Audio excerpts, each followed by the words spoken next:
सभी दोस्तों का बहुत बहुत स्वागत है। दोस्तों, आज के वीडियो में आपको दो अनमोल ज्ञान मिलेगा। पहला ज्ञान है भगवान महात्मा बुद्ध के उपदेश और दूसरा ज्ञान है स्वास्थ्य से संबंधित, जैसा आपने थंबनेल पे देखा है। तो दोस्तों, चलिए पहले भगवान महात्मा बुद्ध के उपदेश जानते हैं एक कहानी के माध्यम से। आश्रम के सभी बच्चे जब दूसरे कार्यों में लगे होते थे तो एक बच्चा एक कोने में बैठा चुपचाप अपने आप में खोया रहता था।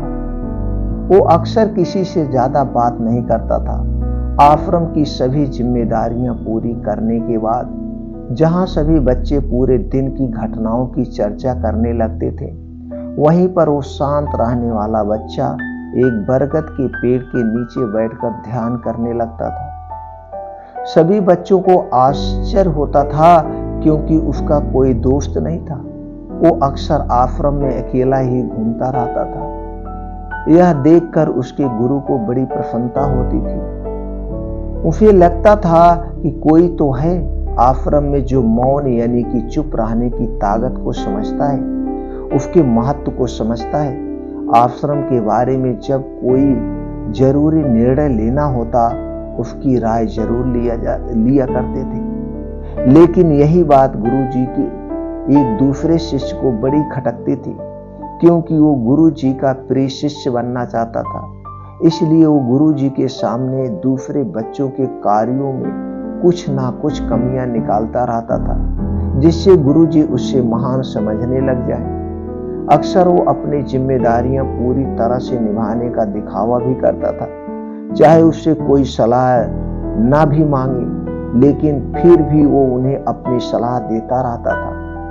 वो बहुत ही बातूनी शिष्य था और आश्रम के दूसरे सभी बच्चों में बहुत प्रसिद्धि भी था, क्योंकि वो सबसे हंसी मजाक करता रहता था, उनसे दिन भर बातें करता रहता था। इसलिए उसकी सबसे दोस्ती हो गई थी। लेकिन जब आश्रम के गुरु उसकी राय ना लेकर दूसरे बच्चे की राय लेते थे तो ये बातें उसे बड़ी खटकती थी।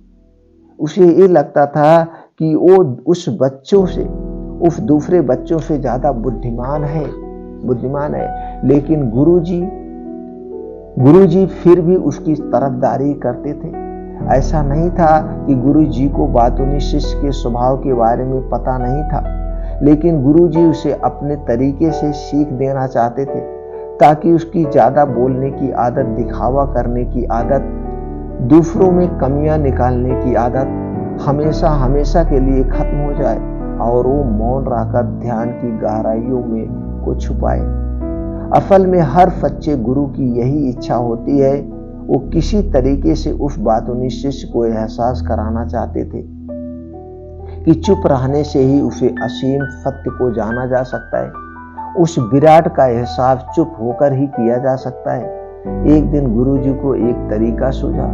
उन्होंने आश्रम के सभी बच्चों को अपने पास बुलाया और कहा, मैं तुम सभी को दो दो हिस्सों में बांटकर अलग अलग गांव में भिक्षा मांगने के लिए भेज रहा हूं, और जो भी दो बच्चे सबसे ज्यादा भिक्षा मांग कर लाएंगे, उन दोनों को आश्रम की सभी जिम्मेदारियां निभाने का मौका दिया जाएगा। अपनी बात जारी रखते हुए गुरुजी ने बताया कि भिक्षा मांगने से हमारा अहंकार खत्म होता है, इसलिए हर शिष्य पूरे मन से भिक्षा मांगे। कोई भी इस काम को औपचारिकता में न ले, वरना तो वो अपने जीवन का बहुत बड़ा ज्ञान खो देंगे। आश्रम के गुरुजी ने जानबूझकर बातूनी शिष्य और चुप रहने वाले शिष्य की जोड़ी बना दी। बातूनी शिष्य के मन में सिर्फ एक ही बात चल रही थी, इस बार उसे मौका मिला है और इस बार वो गुरुजी को दिखा देगा कि वो चुप रहने वाले शिष्य कितना ज्यादा प्रतिभावान है। दोनों शिष्यों ने आश्रम में अपनी सहमति से निर्णय लिया कि वह दोनों गांव के अलग अलग जगह से भिक्षा मांगना शुरू करेंगे, ताकि भिक्षा मांगने का काम जल्दी समाप्त किया जा सके। चुप रहने वाला शिष्य हर द्वार पर जाकर अपने हाथ जोड़कर अपना भिक्षा का पात्र उनके सामने कर देता। उसके चेहरे पर एक सादगी और उसकी आंखों में एक एकांत होता था, जिससे भिक्षा देने वाले उस भिक्षा देकर अपने आप को अनुग्रहित समझते थे। वहीं पर दूसरा बातूनी शिष्य हर द्वार पर जाकर उनको कुछ ना कुछ ज्ञान देने लगता था, जिससे ज्यादातर लोग उसे बिना भिक्षा दिए ही लौटा देते थे। पूरे गांव में भिक्षा मांगकर जब दोनों गांव के बीच में मिले तो बातूनी शिष्य ने देखा कि चुप रहने वाले शिष्य के पास उससे दुगनी भिक्षा थी। ये देखकर उसे मन ही मन बहुत ठेस पहुंचा। लेकिन जब वो दोनों भिक्षा का सामान लेकर आश्रम की ओर जा रहे थे, तब बातूनी शिष्य को एक चालाकी सूझी। उसने चुप रहने वाले शिष्य से कहा कि हमें अपनी भिक्षा एक ही थैले में डाल देना चाहिए। गुरुजी ने हम दोनों को एक साथ भिक्षा लाने के लिए कहा था।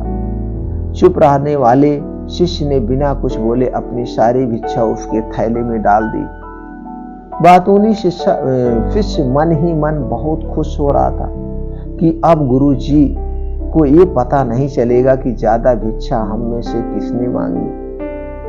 उसे लग रहा था कि गुरुजी मुझे इससे कम प्रतिभावान समझेंगे, इसलिए उसने ये तरकीब लगाई।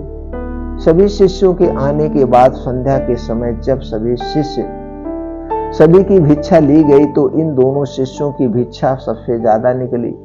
गुरुजी ने इन दोनों का अभिवादन करते हुए आश्रम के सभी बच्चों के सामने उनकी पीठ थपथपाते हुए उन्हें मुबारकबाद दी और कहा कि मैं आश्रम का कार्यभार तुम दोनों को नहीं सौंप सकता।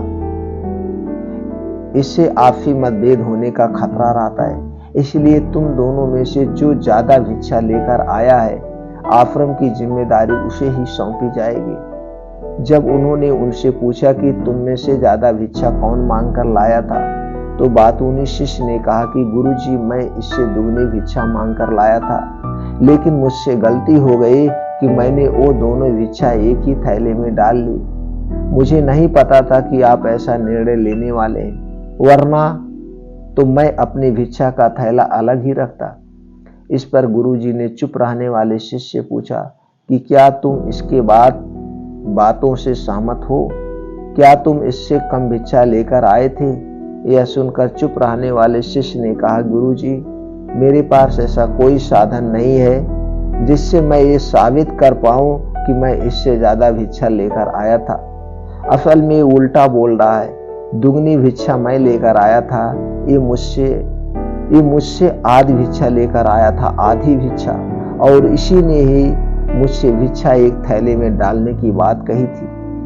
आश्रम से कुछ ही दूरी पर एक पहाड़ी थी जिसके पीछे सूरज अभी अभी संध्या के समय ढल रहा था। गुरुजी को तो पता चला था सच कौन बोल रहा है। गुरुजी ये तो समझ ही रहे थे, इतना अनुमान लगा चुके थे, लेकिन बाकी बच्चों के सामने सच साबित करने के लिए उन्होंने उन दोनों से एक सवाल पूछा कि पीछे पहाड़ी पर तुम्हें क्या दिखाई दे रहा है? यह सुनकर वाचाल शिष्य झट से बोला कि गुरुजी पहाड़ी के पीछे सूरज अपना रंग बिखेर रहा है, आसमान में लालिमा छाई हुई है, ये बहुत ही सुंदर दृश्य है। वो तो और भी बहुत कुछ कहना चाहता था, लेकिन गुरुजी ने उसे चुप करते हुए दूसरे शिष्य से जवाब जानने के लिए जब उसकी तरफ देखा तो उसकी आंखों में आंसू भर आए थे। श्रद्धा, भक्ति और प्रेम से उसकी आंखें भर आई थी। गुरुजी को उससे पूछने की जरूरत ही नहीं पड़ी।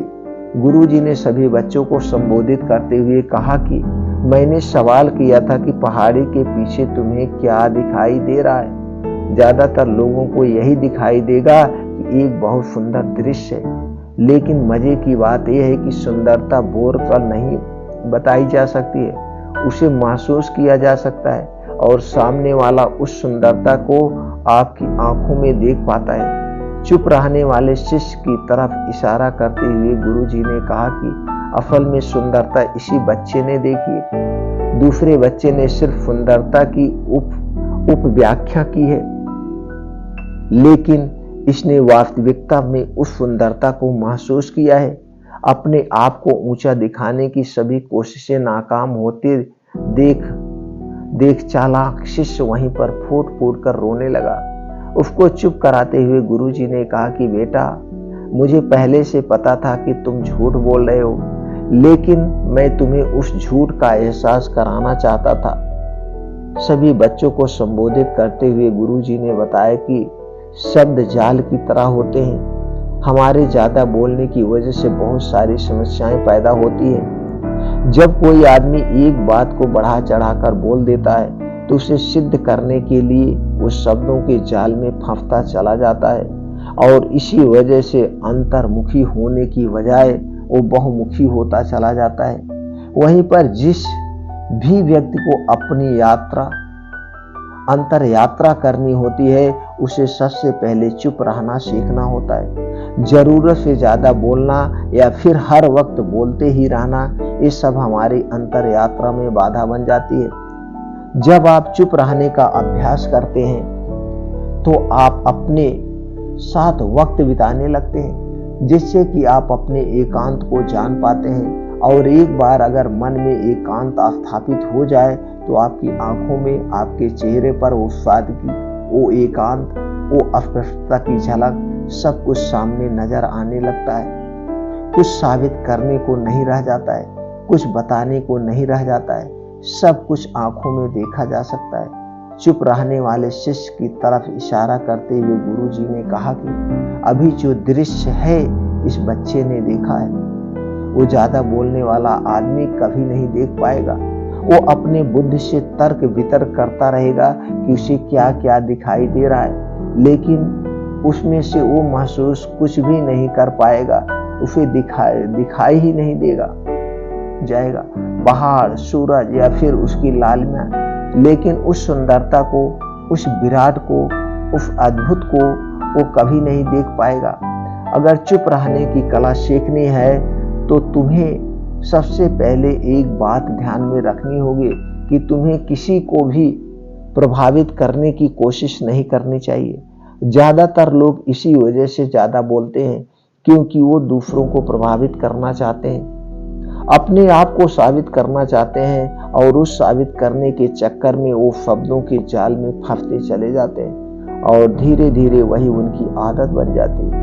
अगर कोई व्यक्ति दूसरों को प्रभावित करना चाहता है तो कितने लोगों को प्रभावित कर पाएगा, उसकी ये भूख बढ़ती जाएगी और वहीं संसार में सभी को कभी भी प्रभावित नहीं कर पाएगा। इसलिए यह समझने की बात होती है कि बहुमुखी होने की बजाय हम अंतर्मुखी होकर अपने आप को समझ सकते हैं। अपनी बातों को खत्म करते हुए गुरुजी ने अपना आखिरी संदेश दिया। उन्होंने बताया कि अगर कोई व्यक्ति ज्यादा समय तक चुप नहीं रह सकता तो उसे थोड़े समय से अभ्यास करना शुरू करना चाहिए। निश्चित संकल्प लेकर किसी व्रत की भांति दिन में कुछ समय या फिर हफ्तों के लिए कुछ समय या फिर एक दिन चुप रहने का अभ्यास जरूर किया जाना चाहिए। इससे हमारी चुप रहने की आदत धीरे धीरे खुद ब खुद पनपने लगती है, क्योंकि एक बार जब हम चुप रहने लगते हैं तो हमें चुप रहने का आनंद पता चल जाता है। उसके बाद हमें प्रयास नहीं करना पड़ता है, बल्कि हमारा मन आनंद की तरफ अपने आप बढ़ता चला जाता है। चुप रहने की कला सीखने के बाद आपकी बुद्धिमानी और आपकी अस्पष्टता दोनों में बहुत ज्यादा फायदा होगा। वास्तविकता में जिसे दर्शन कहते हैं वो मौन रहकर ही किया जा सकता है। इसके बाद सभी बच्चों से कुछ समय चुप रहने का संकल्प लेकर गुरुजी ने अपनी बात खत्म कर दी और सभी बच्चे रात्रि का भोजन करने के लिए एक साथ भोजन कक्ष में पहुंच गए। तो दोस्तों, कैसी लगी ये कहानी आपको, हमें कमेंट सेक्शन में जरूर बताना। तो दोस्तों चलिए अब जानते हैं स्वास्थ्य से संबंधित वो महत्वपूर्ण बातें। जैसा कि आपने थंबनेल में देखा है, ये 4 चीजें रोज खाएं। जी हाँ दोस्तों, अब ये ठंडी का समय आ रहा है, नवंबर, दिसंबर, जनवरी, फरवरी। ये ठंडी के समय में हमारा जठर, हमारा पाचन तंत्र बहुत मजबूत होता है। जो कुछ भी हम खाएंगे वो सही ढंग से पच जाता है। तो दोस्तों आज हम आपको 4 ऐसे चीजें बताएंगे, अगर इन्हें आप डेली रूटीन में खा रहे हैं, ये 4 महीना, आने वाला जो 8 महीना है वो आपका जीवन एकदम निरोगी बन रहेगा। इस 8 महीने में कोई बीमारी आपको नहीं होगी और इस 4 महीने खाने से आपका शरीर हष्ट पुष्ट मजबूत बन जाएगा और शरीर में छोटी मोटी जो बीमारियां खत्म हो जाएंगी। तो दोस्तों चलिए जानते हैं 4 चीज कौन सी हैं, इसमें कौन कौन से प्रोटीन, विटामिन, कौन कौन से गुण पाए जाते हैं और फिर इसे खाने का क्या तरीका है, इसके फायदे क्या क्या हैं नुकसान क्या क्या है, सारी जानकारी आप लोगों से शेयर करेंगे मित्रों। इसलिए सभी मित्रों से विनम्र निवेदन है, हाथ जोड़कर निवेदन है मित्रों, वीडियो पूरा लास्ट तक ध्यान से सुनिए और इसका फायदे का लाभ उठाइए। अपने यार दोस्त भाई बंधु सब माताओं बहनों सबके साथ शेयर करिए। सब लोग इन 4 चीजों का प्रयोग करें और अपने शरीर को स्वस्थ व निरोग बनाएं। तो चलिए मित्रों जानते हो कौन चीज है। पहली चीज है दोस्तों गाय का घी। गाय के घी में क्या क्या पाया जाता है? Vitamin A, vitamin D, vitamin K2, vitamin E, calcium, fat, protein, omega 3, omega 9 fatty acid, choline, phosphorus, potassium, antioxidant जैसे छोटे मोटे और प्रोटीन्स विटामिन पाए जाते हैं। दूसरी चीज है दोस्तों है चना। चना में क्या क्या पाया जाता है? चना है भुना वाला चना दोस्तों। चना में carbohydrate, protein, fibre, iron, folate, antioxidant, calcium, phosphorus, vitamin A, vitamin B, vitamin C, vitamin D, potassium जैसे छोटे मोटे और प्रोटीन्स विटामिन पाए जाते हैं। अगली चीज है दोस्तों है धागे वाले मिश्री। धागे वाले मिश्री में क्या पाया जाता है? Protein, fibre, carbohydrate, iron, vitamin B1, vitamin B2, vitamin B6, vitamin B12, antioxidant, calcium जैसे छोटे मोटे प्रोटीन्स पाए जाते हैं। अगली चीज है दोस्तों है बादाम। बादाम में क्या पाया जाता है? Omega 3 fatty acid, calcium, magnesium, iron, vitamin K, vitamin E, protein, copper, fibre, zinc, antioxidant जैसे छोटे मोटे और प्रोटीन्स विटामिन पाए जाते हैं। अगली चीज है दोस्तों है दूध। दूध में क्या क्या पाया जाता है? Protein, calcium, riboflavin, vitamin A, vitamin B, vitamin B1, vitamin B6, vitamin B12, vitamin D, phosphorus, magnesium, iodine, antioxidant जैसे छोटे मोटे और प्रोटीन्स विटामिन पाए जाते हैं। मित्रों आपने जाना ये 4 चीजें कौन सी हैं, कौन कौन से प्रोटीन्स विटामिन पाए जाते हैं। दोस्तों आप जानते हैं इनके फायदे क्या हैं। दोस्तों अगर हम फायदे की बात करें तो दोस्तों ये हमारे शरीर की कई तरफ से सुरक्षा करता है। शरीर की रोग प्रतिरोधक क्षमता को बढ़ाता है, शरीर में खून की कमी को पूरा करेगा, शरीर की हड्डियों मांसपेशियों को मजबूत बनाता, आंखों की रोशनी को तेज करता है, स्वास्थ्य से संबंधित जैसे दिल से संबंधित जो बीमारी उनसे बचाता है, पाचन तंत्र को मजबूत बनाते हैं दोस्तों, पाचन तंत्र को मजबूत बनाता है और हमारे शरीर में जो वात पित्त कफ पाया जाता है, वात पित्त कफ को बैलेंस में रखता है, हमारे शरीर की चारों तरफ से सुरक्षा करता है। तो दोस्तों चलिए अब जानते हैं इसे कैसे बनाना है और कब खाना है, कैसे करना है। दोस्तों सबसे पहले आपको बनाने की विधि जान लीजिए। आपको लेना है गाय का घी 100 ग्राम और इसी में लेना है छिलका वाला पूरा भुना हुआ चना जो होता है लेना है 100 ग्राम, बादाम लेना है 100 ग्राम, धागे वाली मिश्री लेना है 100 ग्राम। तो दोस्तों इसको कैसे बनाना है? अब जो चना भुना है, बादाम दोस्तों 2 टाइप की आती है, बादाम 2 टाइप की आती है। तो आपको कौन सा बादाम लेना है? एक मीठी वाले, खट्टी बादाम में साइनाइड टाइप का पॉइजन पाया जाता है, इसलिए जब मार्केट से बादाम खरीदिएगा तो चेक करके लीजिएगा, आपको मीठी बादाम लेना है। तो मीठी बादाम को आपको क्या करना है? हल्का सा भून लेना है, हल्का सा भूनना है और चना, फिर भूनने के बाद चना, मिश्री, ये धागे वाली मिश्री और बादाम को एक में पाउडर बना लेना है। अब पाउडर बनाने के बाद इस पाउडर को उसी घी के साथ आपको इसको पाउडर को रख के बना लेना है लड्डू, आपको लड्डू बनाना। अब लड्डू कैसे बनेगा?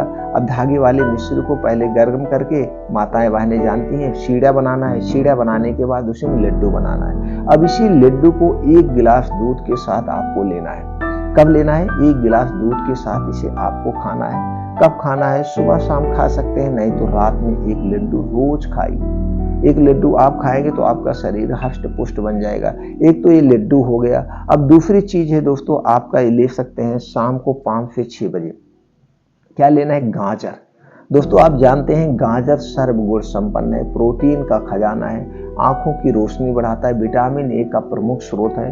तो आपको रोज, अब इसी ठंडी के सीजन में आप 1 गिलास गाजर का जूस रोज लीजिए। कब लेना है? शाम को 5 से 6 बजे लीजिए। इस समय आपका जठर तेज काम करता है, भूख आपको तेज लगती है।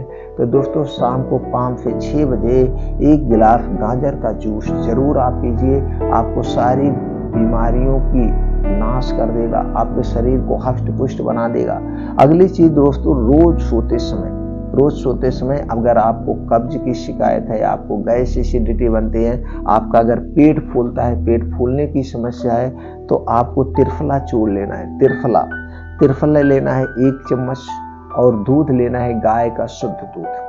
गाय का शुद्ध दूध 1 गिलास ले लीजिए। गाय का दूध नहीं है तो आप पानी ले लीजिए, गुनगुना पानी होना चाहिए। उसी के साथ 1 चम्मच त्रिफला चूर्ण को रोज रात में खाना खाने के 1 घंटे के बाद, रोज रात में खाना खाने के 1 घंटे बाद सोते समय आप लेना है। बस ये इतना ध्यान रखना, इसे लेने के बाद कुछ नहीं खाना पीना है। तो कितना दिन तक लेना है? तो आप देखिए, जो आपको कब्ज की शिकायत है, अक्सर दोस्तों सबको कब्ज की शिकायत रहती है, तो जब कब्ज की शिकायत खत्म हो जाए तो बंद कर देना, परमानेंट नहीं लेना है। आप हफ्ते में 1 दिन 2 दिन ले लीजिए, या लगातार आप 3-4 दिन ले लीजिए, आपका पेट गैस एसिडिटी साफ हो जाएगी।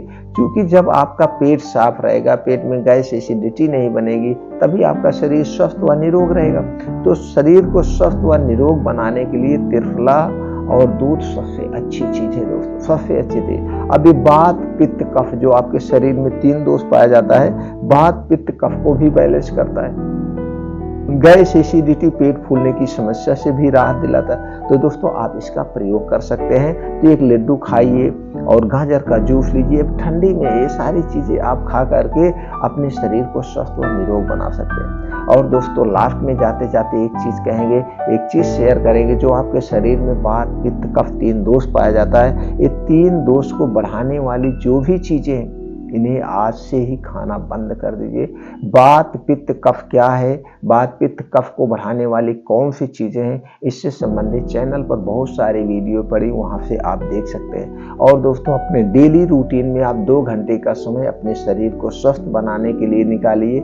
जैसे कि दोस्तों 5 बजे से 7 बजे, सुबह 5 से 7 2 घंटे का समय निकालिए। इस 2 घंटे में योगा, प्राणायाम, मेडिटेशन करिए। आपकी पूरी लाइफ निरोगी निकल जाएगी, कोई बीमारी नहीं होगी। और दोस्तों खाना खाने के नियम, पानी पीने के नियम, प्रकृति के क्या नियम है, इन नियमों का आप पालन करिए।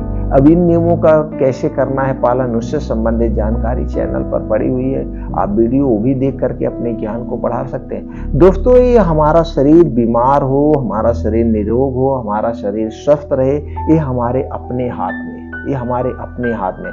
तो दोस्तों अपनी डेली रूटीन को सही करिए, आप हमेशा स्वस्थ व निरोग बने रहेंगे। तो दोस्तों चलिए फिर मिलते हैं अगले वीडियो में नई जानकारी के साथ।